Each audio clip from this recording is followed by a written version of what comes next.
C'était pas dans mon bingo, mais les réseaux sociaux polonais s'enflamment sur le maillot d'Haïti à la Coupe du Monde 2026. Selon la rumeur, il cacherait le drapeau de la Pologne en hommage historique. Alors c'est faux, c'est juste un effet de design de la marque. En revanche, ce qui est vrai, c'est la belle histoire derrière tout ça.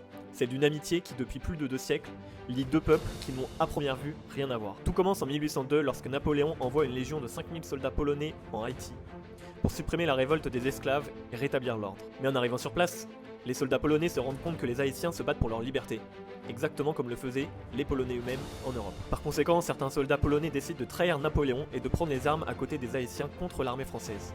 Tout cela se transforme en une lutte commune pour la liberté. Après l'accession à l'indépendance d'Haïti 2 ans plus tard, le premier dirigeant du pays, Jean-Jacques Dessalines, va leur accorder d'office la nationalité haïtienne. Et c'est là où l'histoire devient dingue, c'est qu'il existe aujourd'hui, 200 ans plus tard, un village en Haïti qui s'appelle Casal où vivent les descendants polonais. Alors non, le drapeau de la Pologne ne sera définitivement pas présent à la Coupe du Monde, mais ce buzz médiatique aura au moins permis de mettre en lumière l'une des plus sympas et improbables alliances de l'histoire. On souhaite bonne chance à Haïti pour la Coupe du Monde évidemment, et abonnez-vous pour plus d'histoires comme celle-ci.